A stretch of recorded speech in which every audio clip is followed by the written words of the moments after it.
we're trying to prepare the next group of students coming up. So, okay, we're going to trust you with this. It's allowing you to lead them, but not micromanage. So I think that's helped me because I tend to, it's kind of become my baby to make sure this thing is safe and we're like, it's going to be awesome.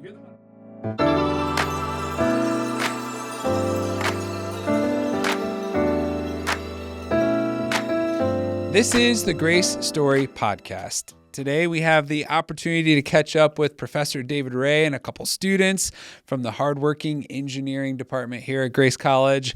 They have been investing their time in a really exciting project that is culminating at the end of this academic year with a trip to Arizona, I believe, for the SAE Baja competition. So I'm going to start with you, Professor Ray, and just tell us, you're new. So just tell us first your story of like, how'd you even get to Grace? Yeah, so I came here from Zimmer Biomet. I was there for 13 years. I actually have 37 years of industry experience. And interestingly enough, I always told my wife, even right as I graduated from Purdue, I'm like, someday I want to come back and be a professor.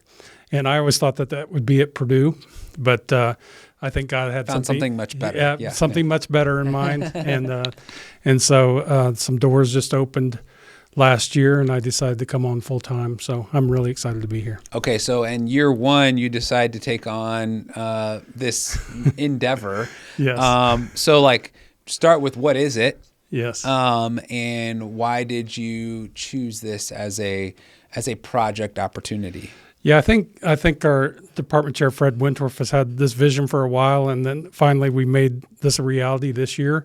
This is the Baja competition is where you basically build a dune buggy type car, and there is a lot of requirements around it.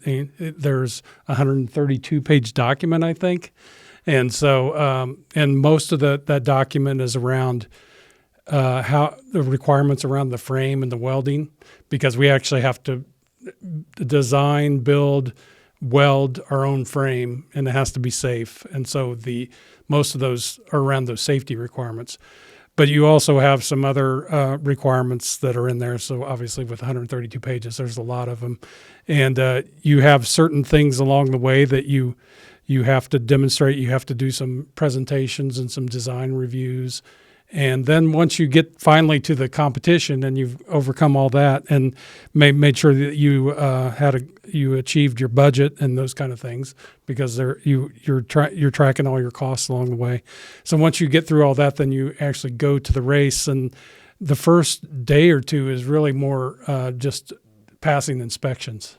And so it's just making sure that everything is built to the criteria that you set out at the beginning.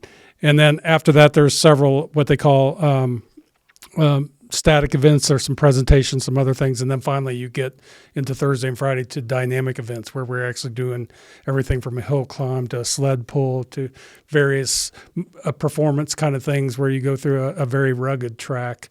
And then finally it kind of concludes at the end at the last day with a 4-hour kind of endurance race. And so it's really a quite the competition. Now the competition is basically not only national, but we actually have some international teams there. There's the race that we're going to be in Arizona actually has 80 teams, and there's big name schools there from. I went to Purdue, so I could say Purdue, Michigan. There's Arizona State. You just go on with the big name schools that are there. And so we're excited to go there as a Christian college to represent, Christ to an audience that we may not normally get to be exposed to, which is really a cool opportunity for us. So we're really excited about it. That's awesome. Okay, same for you guys. Like names. How did you get to Grace? Kelden, we'll start with you. All right. Well, my name's Kelden. Yeah, so I just always wanted to go to a small Christian college. That's what my parents kind of did, and I had a lot of connections from my high school that came here, so I kind of had a foot in the door already and took a visit, and I was like, yeah, this is Where'd you go to high school? Shenandoah High School. Oh, yeah. Okay. Awesome. But, yeah, so just from people I knew and then visiting, I was like, this is where I want to go. Yep. And then I've always kind of wanted to do engineering. It's always just, I don't know, I like math and everything, so just went into it, and then I've liked it ever since. So Made sense. Yeah. I'm Nate. I grew up pretty close to the area, went to Northwood High School. What drew me here, well, initially my sister came here first, who plays basketball. So I was here my senior year. She's a year older than me, a lot, just kind of hanging out, and I went on the tours with her. Then when I met with the professors, Fred and David Wynyard, David Ray had not been on full time, just seeing how much they cared for the students and the interaction. I'm very hands-on, and like the machining and all those hands-on projects with the robotics and electrical stuff, those are required. Those aren't electives. So I like that we have to do that because it's good to know both sides. Yeah. So just the relationships and just that form of learning is something that I saw as beneficial for me. All right. So you guys, first year doing this, you guys signed up for this. Walk us through for you from the beginning to now, what's the process looked like for you to make this work? So one of you choose who wants to take this one. Yeah. All right, let's hear it. Well, so first, just seeing it, like that's awesome. That's I think all of our dream, I don't know about any engineer's dream, is to make something that we can race around and get dirty in the sand and mud. So just initially, it's like, yeah, that's something we want. And then, like, this is a time commitment. It's like, Then he gave you the 132-page doc, and you're like, oh. we can't just make it, like, there's requirements, and which makes it practical. It makes sense. And it's okay, we want to put the time into it, but do we have the resources and the money to do that? And luckily, this is a great place to be around. There's a lot of people who want to support engineering. So, okay, we checked that box off. It's like, let's do it. We've got a good group of guys and girls doing this, and devoted staff. So we started, but it took a lot of design. The first half of the year of the footage is all design, CAD, paperwork, boring stuff. But we've just got into the manufacturing, and that's when it's really coming to life. So that's about where we're at. Kind of the bare bones structure of it. It's not looking pretty yet, but it's close to driving. So, Kelden, talk about the practical aspects then. Like, what have you, now that you've gotten to your senior year, and now I'm sure you've done hands-on stuff before, but this is just like next level. What has it been like for you to see the practical nature of what you've learned, and how do you think that's going to benefit you in your career? Yeah, so it's actually like our senior design class, and our prof, Nolan Jones, for that, he's got a lot of industry experience in project leading, and so he's really helped us start from scratch. Like Nate was talking about how I wanted to go in on this, like that decision was at the end of last school year. Like we were already thinking ahead, already like starting on design of the cart back then. So, he's been a big help of just like project timeline. Like you gotta meet these deadlines. You gotta set them for yourself. So you gotta divvy up work between groups. Who's leading this? Who's leading that? And so, just a big like schedule that we have laid out, and just knowing who's leading has helped us kind of just follow our steps here and there. Don't get ahead of yourself here. Stay on track there. So I would say just the massive, like, knowing the rules, like everything coming together. It's really important to follow your schedule, and Nolan's been great at like helping us do that. And that's such a industry thing to know. Like we both had internships at Zimmer Biomet, and like if I would have had this before that, like it just makes everything more clear. Like you really have to follow deadlines and know your deadlines and know what you can and can't do, what you need help on. So there's a lot that goes into it, but Nolan's been a big help on that. I was impressed when, I even asked, and you know, what's going on with the car? And you're like, well, we're supposed to be driving it in 9 days. Like you set that a long time ago of the time at which it's supposed to be ready to go and actually move, and you're on time, which is congratulations on that. So, Professor Ray, you talked about your industry experience. First, I'd like to see, how does this apply from your experience to how's this going to equip them to go into industry? And then the second thing I'd love for you to touch on is just like, what have you been proud of?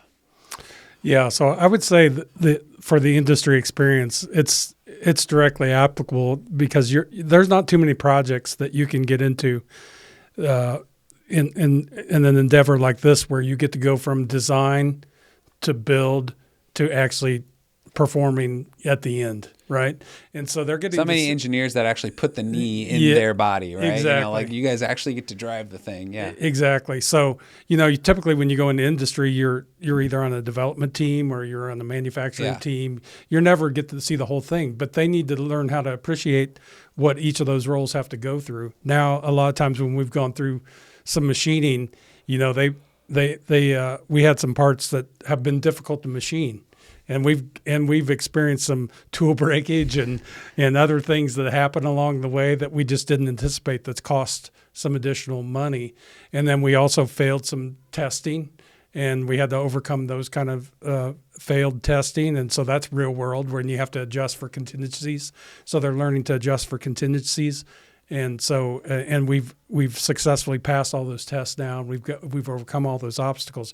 So, and that's very real world. I mean, you never go through a development project where it just goes completely smooth all the way to the end. There's always loops and resets and meetings and things. And so, and then just the overall project management. You've heard about them talking about timelines and trying to figure that out. We have a weekly 8:30 meeting where we just have all the entire team, including the juniors and the sophomores and the freshmen that are on the team, talking through the where they're at on each of the items to make sure everything's tracking.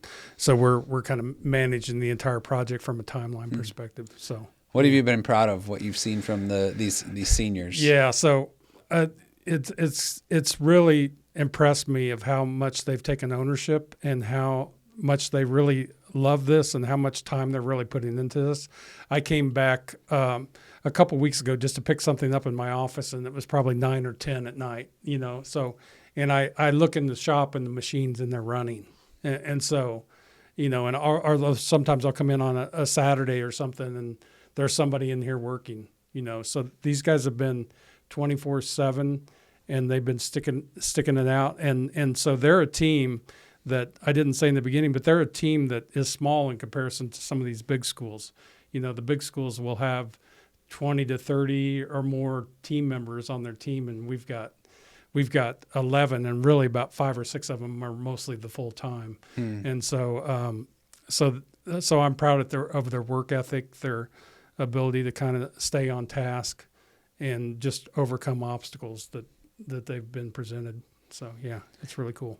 If you guys had to pick one thing that you'd say you've learned from this experience, what's the biggest lesson you've learned from this experience? Well, like you mentioned, there's so much that goes into it. So it's taking ownership of things, but then also trusting your teammates. Like you're going to get this done, and then we're trying to prepare the next group of students coming up. So okay, we're going to trust you with this. It's allowing you to lead them, but not micromanage. So I think that's helped me because I tend to, it's kind of become my baby to make sure this thing is safe and we're like, it's going to be awesome. You're the one actually driving it too, so you really want it to be safe. You really got ownership. So, I need to just trust them, and it's good for people to take ownership for different things and just understandings. Like I don't know as much as you in this, so it's good for not being so micromanaging, I guess. Yeah, I mean, I was kind of actually going to go along the lines of kind of what he said with, like, knowing what you can take and what you can give to others was a big thing for me. Where, like, I like to design. I like to do a lot of the CAD work.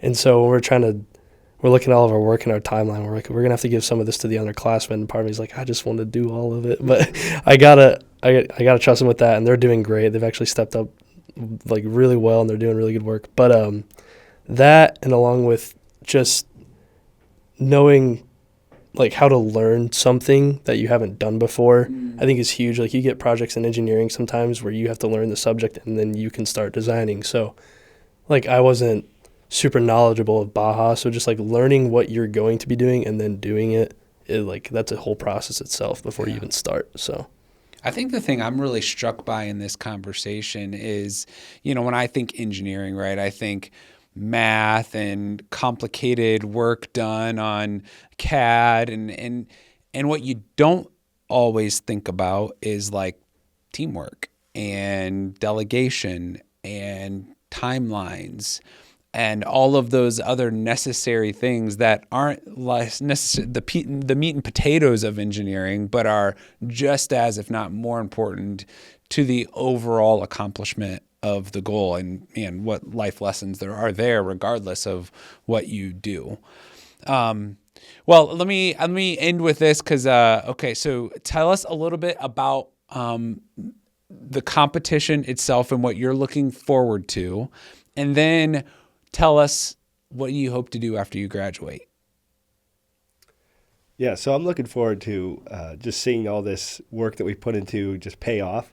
And it's not very often that us being a small Christian school, we get to compete against these big D1 schools and I have a chance, I'd like to think. So just being able to be out there, compete, show what we are and our like what we live for and why we're doing this. It's a great way to show God and salvation and the gospel through just how we act. Awesome. And I don't know if you've it's difficult to talk to some engineers because they're very my way or the highway, but learning humility in this and asking those teams for help, because it's actually a very strong community in the Baja. So they want to share and they want to learn. So I'm excited to get to go meet those people we've been talking to from across the country on the Discord. We get to meet them and compete with them after helping each other out, or maybe more so them helping us. But just get to all this hard work to pay off. That's awesome. And what do you plan to do after graduation? After I graduate, I plan to be working at PWI. They actually helped us out so much in this project. They're a small Christian company in Napanee, and I interned there last summer. So they want to do all they can to make sure that we have the material they need. Steel and welding company is what they are. So They do a lot of the cutting and bending of the sheet metal, painting it. They're going to paint it for us. So, so they've helped you out a ton, and that's hopefully going to lead then to a job in the future. Right. That's awesome. Kelden? Yeah. So, I mean, as far as the competition goes, like Nate was saying, it's just cool that we get to meet all these different teams that we've been talking to, getting advice from, and then it's always cool to just see other designs too at the competition, like, oh, we can do that next year, or, just taking notes in your head. But we're excited. Like Nate was saying, like our mission statement actually for this project is to use Baja SAE as a segue to display God's love, humility, and kindness to all those we come in contact with. Wow. So, like, when we went and visited a race in Michigan before we started, and, like, we just got a lot of help from a lot of teams. We're like, that was really nice of them, and a lot of humility and kindness, and we're like, we want to show that back when we're there. And if there's other, new teams coming just like we did to the competition, just show them, hey, this is what we did, this is what you shouldn't do, and just help them out and stuff. But like he said, it's a good, strong community, actually, just a bunch of college students that enjoy making and building something that'll race and get dirty. But yeah, it's been fun. And then as far as what I want to do after college, I was thinking after my internship this last summer, I went to a automation company called QSI, and that kind of made me think about that industry. I hadn't really thought about that industry before, but I really like all the automation cells and designing for manufacturing. I don't know. I like to design. So there's a lot of design and automation that appeals to me. But again, anything design really, like I like to learn new things. Like I was saying, like learning Baja and then applying it. So, I mean, anywhere in really design, I would love to go. So that's awesome. But you guys have also become movie stars, or at least they've been putting out episodes. So talk a little bit just about that and where people could learn more. If they're like, hey, this is intriguing, how do we learn more about what's going on? Yeah, we've had, I think, 3 episodes now. Is that correct? YouTube. So there's a YouTube channel for Grace Baja, and so you can watch those episodes there. And these guys have done a great job putting those together, kind of detailing out the issues that we've been experiencing along the way, plus the successes along the way, which we have. It's been very successful, so it's really fun to go on there and watch and see what they're doing, because and hopefully the next one we'll see it pretty close to rolling, right? And so that's kind of the next step, and so we hope to have a really good one that kind of unveils the car, so that's coming up soon. So go to YouTube, type in Grace College, you'll find the YouTube channel, and on there you can find the episodes of all the work you've been doing and behind the scenes, how it's put together. So great thing for you to just get a sense of how it's working, or if you've got a kid that is interested in engineering, a way for them to just sort of see practical application of what that might actually look like and be like. Well, thank you guys for joining the podcast. Thanks for what you're doing to represent Christ through engineering. That is something so important and valuable. And I get excited not just about this project, but what you're going to do with your lives to make a difference. And thanks to everyone for listening to the Grace Story podcast. Thanks for the marketing department in producing the podcast and the YouTube show they're talking about. If you can do us a favor, like, comment, subscribe, share this with others. And if you have questions, you can reach out to us at podcast@grace.edu. Until next time, live your best Grace story today.